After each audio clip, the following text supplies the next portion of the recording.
Hi, I'm Alecia May, and you're listening to A Shark's Perspective.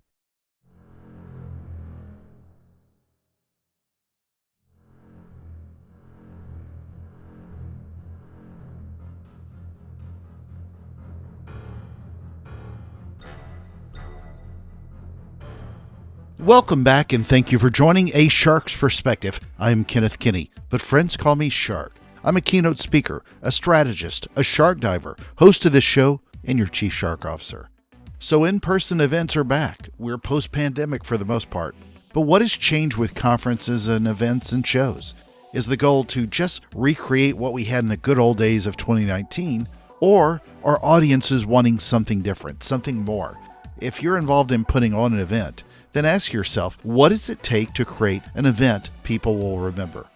Alecia May is a certified digital event strategist, a certified meeting planner, a certified hybrid and virtual event director, and a certified coach consultant with over 17 years of experience in the event and entrepreneur industry, working with some of the biggest brands in the world. And on this episode, we will discuss events, conferences, shows, creating a great experience, trends, budgets, virtual platforms, events in hotels, especially those airport Marriotts, Canadian actors and comedians, an Australian diver studied by Alicia's son in school, and a lot more. So let's tune in to an event industry artist with a shark who would love to keynote your next event on this episode of A Shark's Perspective. Alecia, welcome to A Shark's Perspective. Tell us a little bit, if you will, about your event industry background. Absolutely. So thanks for having me. I'm the founder and CEO of Eventistry by Alecia, and I'm a certified digital event strategist, meeting planner, and hybrid and virtual event coach. I also help a lot of coaches and speakers and consultants with sponsorship. So my goal is to create six-figure sponsorships in events. And, definitely love the new post-COVID era, if you will, with virtual. What are the types of events you work with today, whether it's brands or associations, what types of conferences? Because events, if you will, is such a nebulous word today when you consider all the virtual stuff that we do. Absolutely. So primarily we focus on two different industries. We focus on conferences and corporate events with clients like NASA and Pepsi and Alzheimer's Society, but we also do focus as well on the coaching industry. So anyone that is looking to create six figures at their event, fulfillment events, creating those experiences for brand awareness and marketing purposes, those are our two main pockets of what we focus on at the agency. So what are some of the key indicators you see affecting events moving forward as we go into 2023? I mean, there's been so many changes and who knows what's going to come next, but what are you sort of seeing as the indicators of where we are today moving forward? It's a great question.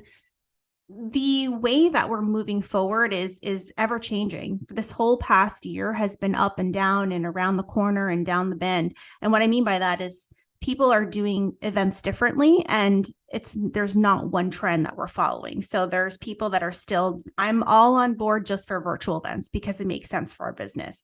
There are other companies that I still want to do a hybrid model where we do have one person in-person event annually, and then the rest are virtual.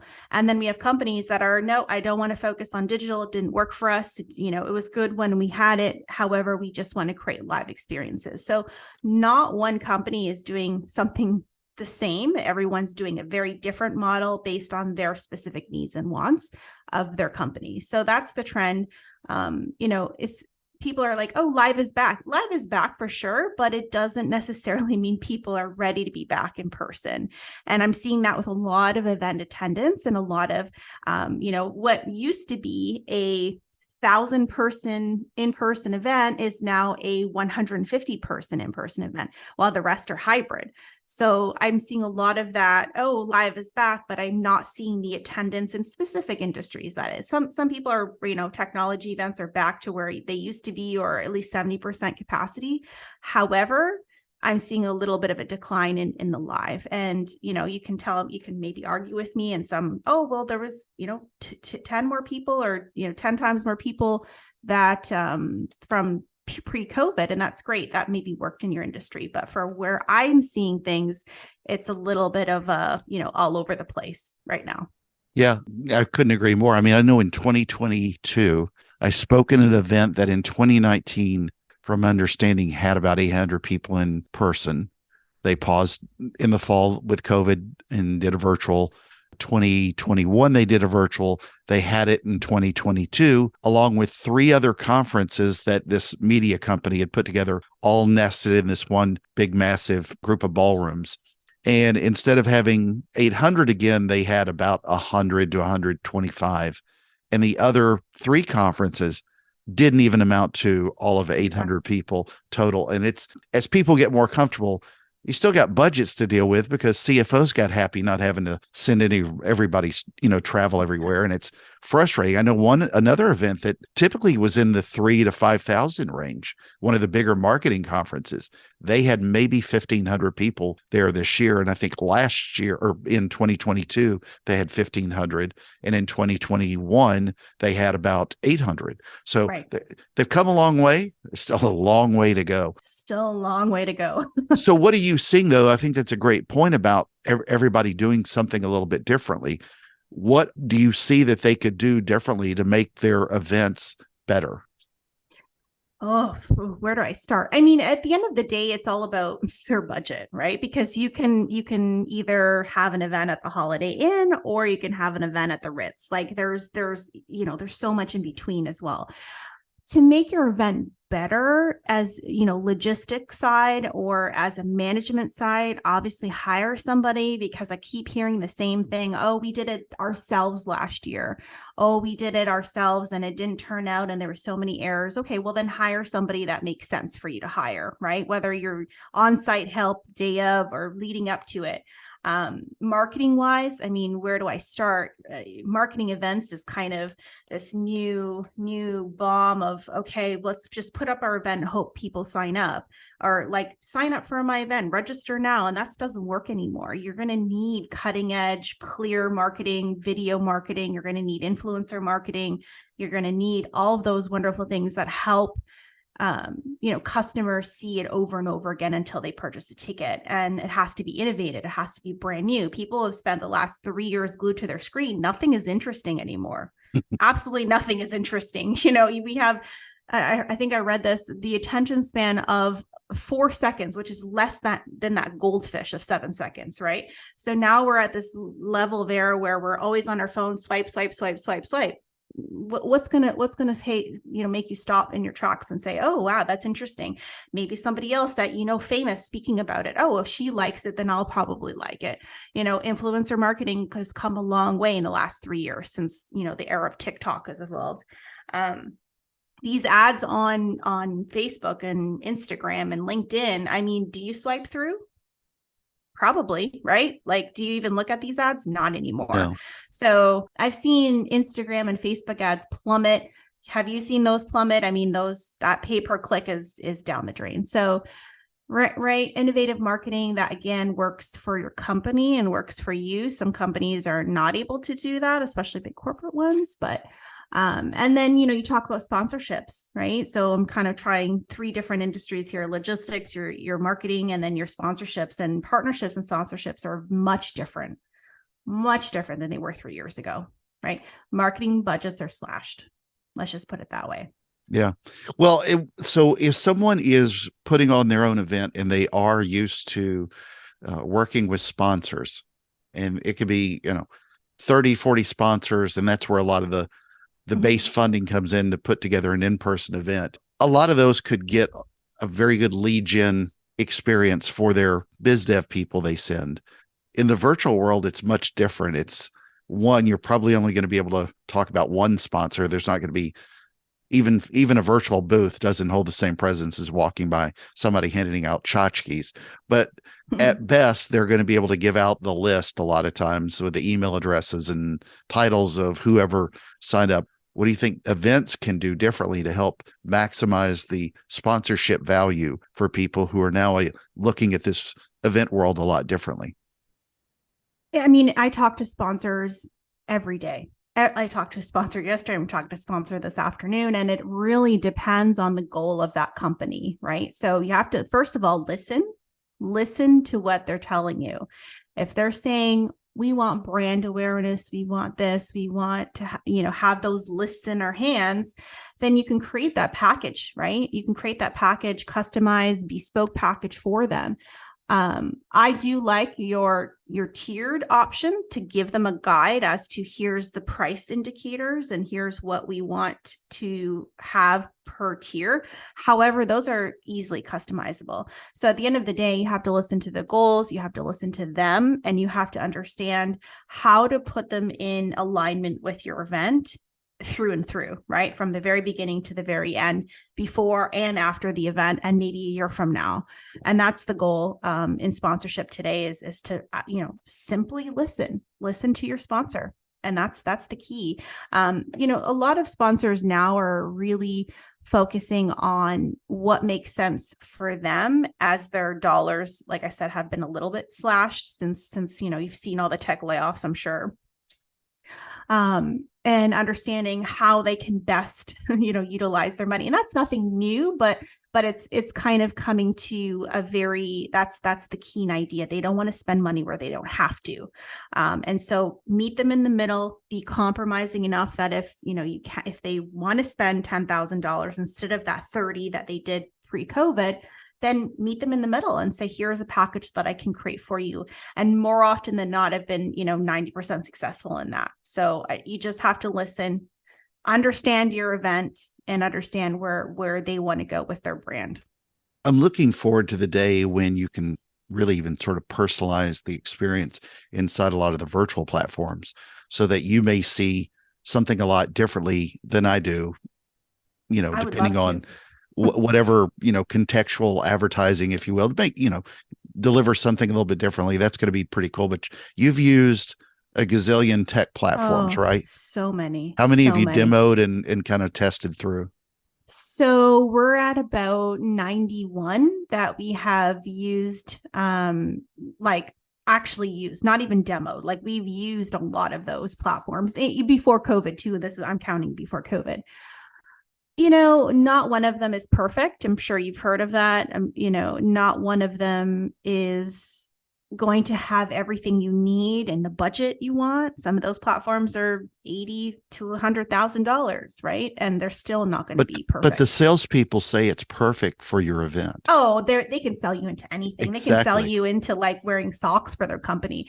It's just a matter of what your budget is.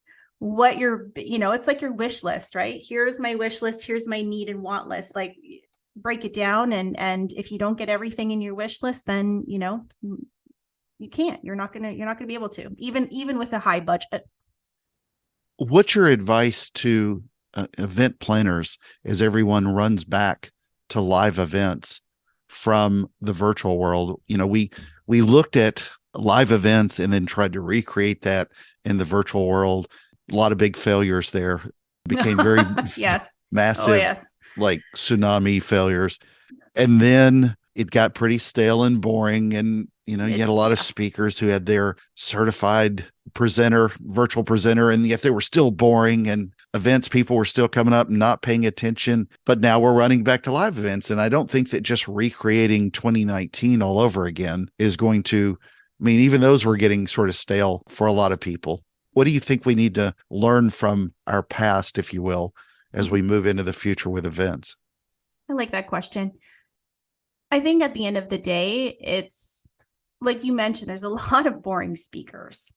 Like I think I've sat through 10,000 presentations in the last 10 years or 5 years, and there's a lot of boring content, a lot of boring speakers. And, I think at the end of the day, you have to make your agenda created with thought and purpose.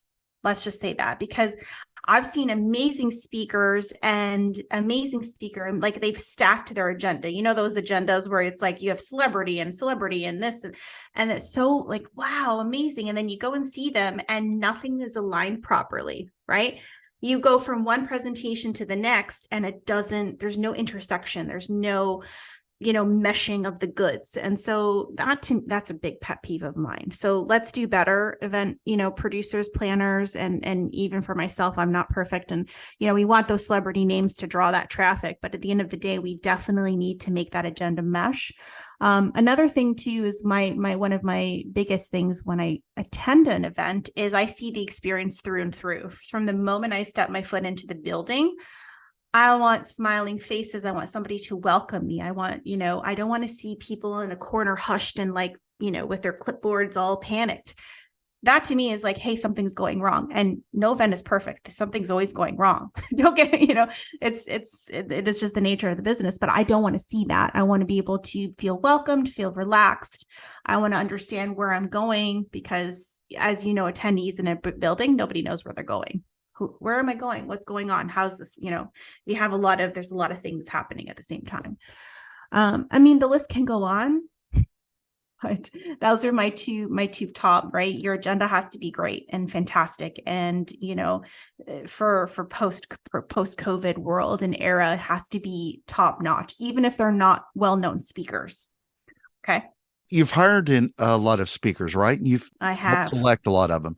What is it that you see that makes them more interesting? It's not somebody juggling compared to somebody sitting necessarily. At the end of the day, it's all personal. Like, I think it's also personal selection. Sure. But I do listen to my client or, if I'm putting on my own event, by the way. And so when I'm, trying to find the best speaker possible for my event, I want to understand who they are, what they tick, what kinds of things they don't agree with, because that also helps dialogue and that also helps their presentation. And I understand if people asking them questions when it's open mic and they say something that I don't necessarily agree with as the event host or organizer, it really, kind of puts it all in place. So what I look for specifically, there's a whole bunch of things, but their presentation or if they've spoken at that topic before. So give me something that I can compare it to. And then also give me a great video, right? I don't want to see I got a video the other day where she was doing a cell phone in the back of the room and I could barely hear her and it was very shaky and very low res. I can't get anything from that. So it was an automatic trash delete. Sorry. Sounds really bad, but I don't have time to sit through hundreds of applications and hoping for, another thing is if it's easy and simple, right? And your title, who you are, your bio. I want to click a video that actually works, not a broken link, right? And then I want to go to the website, a minute or two video. Give me the full presentation as well, just in case, but I want to show reel oh, that's amazing. Perfect. And have a conversation, right? And then be prepared to ask them questions. And sharks. And sharks, right?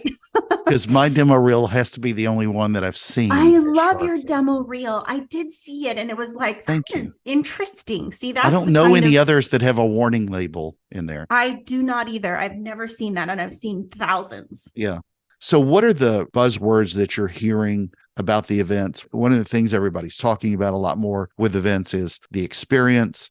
I'm hearing sustainability come in all the time where, we use paper straws after we've flown on jets and used put a lot of carbon into the air so that we can go to a sustainable event, but there's so many things that are sort of trend worthy. People do have to seriously pay attention to get people in the door. But what are some of the ones that you really pay attention to, at least for in-person events?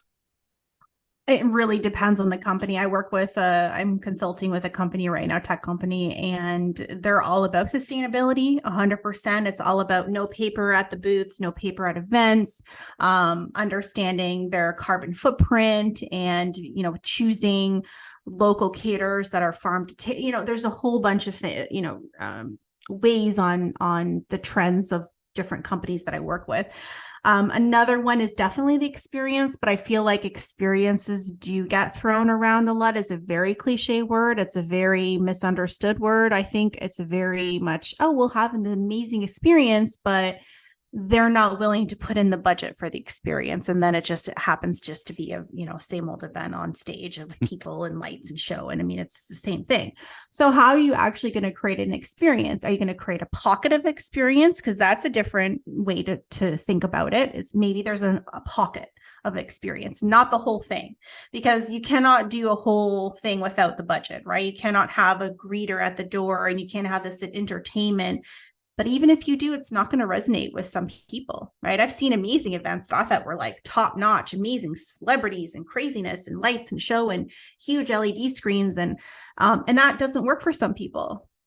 So the experience and the trends and all of this, it's just a trend. I think we've always been aware and keen of how to create experiences. It's just a matter of what you're going to do about it. And also the person, right? There's so many different people going to your event, and you're not going to make everybody happy at the end of the day, right? Like, yeah, it's just impossible. It's just impossible. I don't think I've ever produced an event, and I've produced thousands, that everyone was so crazy, 99.9% amazed at this event. It doesn't happen. And if you are one of those people, I mean, come and argue with me.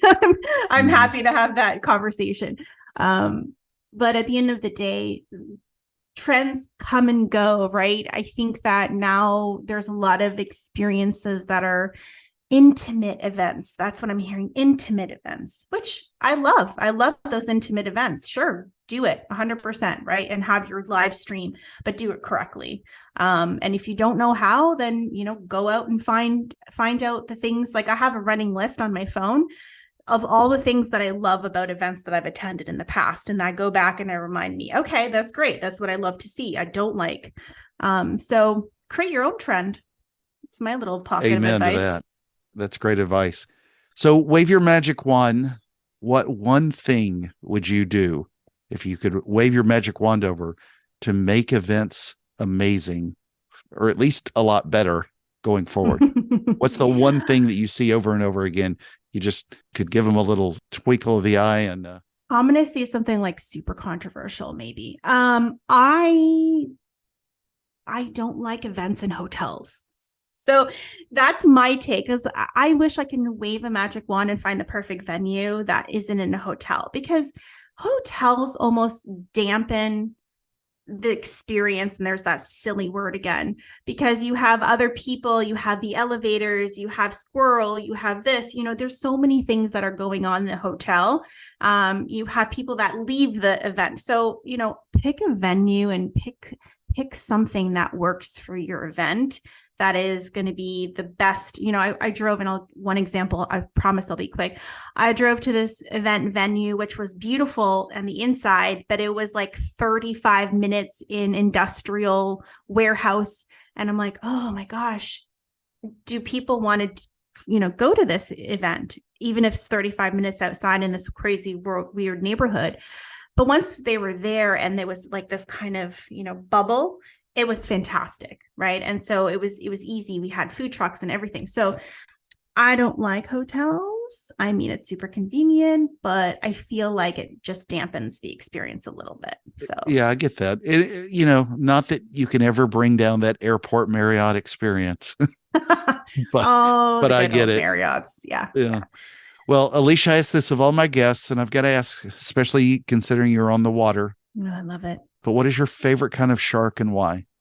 You've got a child who probably sees some sharks. I like, the great white is going to be he was obsessed. He took a class on sharks.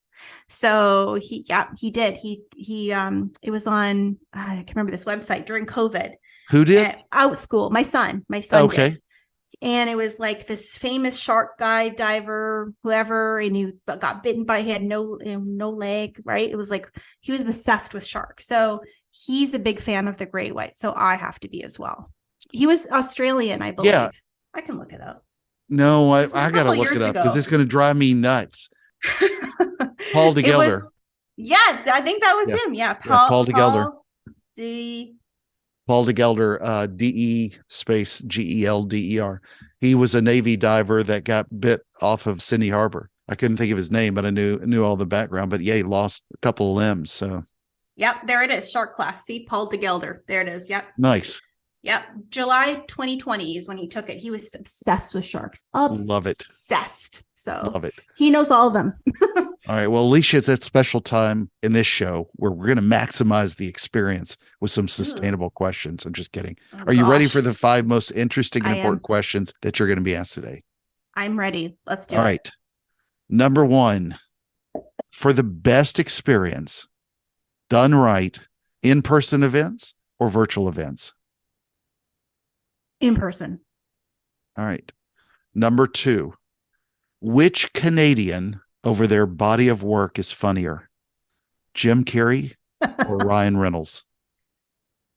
Oh, that's a toughie. Ooh, I'm gonna say Ryan Reynolds. Sorry, Okay. Jim. He just has that dark, wonderful, sarcastic humor that I love, not the goofy humor. Okay. Okay. All right. Number 3, Zoom because of its simplicity and ease, or something else considering all the failures that people often run into. I'm gonna stick to good old Zoom. Boring, Good but it old works. Zoom. Boring, but it works.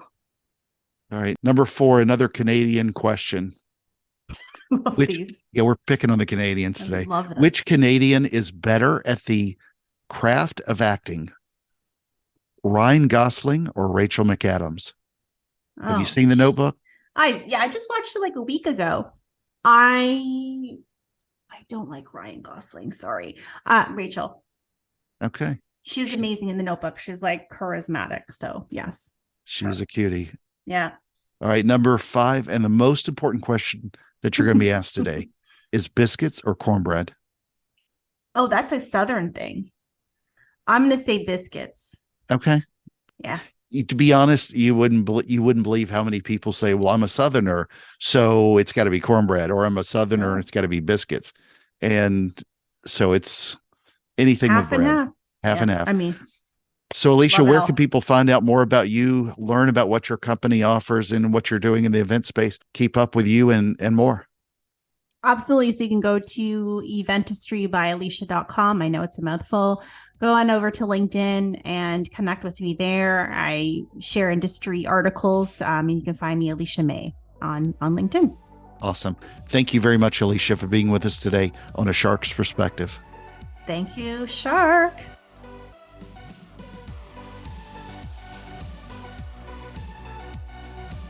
So there was my conversation with Alecia May, a certified digital event strategist, a certified meeting planner, a certified hybrid and virtual event director, and a certified coach consultant with over 17 years of experience in the event and entrepreneur industry, working with some of the biggest brands in the world. Let's take a look at 3 key takeaways from my conversation with her. First, ask yourself, what are you doing with your event that creates a great and unique experience? We're all excited post-pandemic to do in-person events, but replicating 2019 events is not what everyone wants, and attendees want not necessarily more, just not the same. And people got used to not traveling. CFOs got used to not paying for the expense of sending people to conferences. You may even get a free pass on the first post-pandemic conference you put on, but it's got to be more. As she said, nothing is interesting anymore. So ask what makes people stop and pay attention to your event. There are a lot of choices for attendees with conferences and shows. Just don't forget that. Second, I like what she said, create your own agenda with thought and purpose. You've got to align your production well, understand the ebb and flow of an event, and that can be crucial to creating a great event. Better than just throwing together a gaggle of speakers. Look at content and speakers, if you can, as amounts of energy, and find where they fit the puzzle. Ask yourself, how would you like it to flow? And then try to find the piece that fits that puzzle when you need it. Conferences often align types of content too much together, but sometimes the energy speakers create can trump or shrink that effort. Think about that energy as much as you do the type of content. That's all I'm asking, because I want to see some exciting speakers. Third, buzzwords are great when thinking of trends, but consider more how the content truly resonates with attendees. Trends come and go, but great shows check all the basic boxes of having great speakers and great content first. And I love it when she said, create your own trend. Got a question? Send me an email to kenneth@asharksperspective.com. Thank you again for the privilege of your time, and I'm so thankful to everyone who listens. Here's an event alert, lots of energy and great content. Oh, and it's going to be underwater where I'll be when you join us in the next episode of A Shark's Perspective.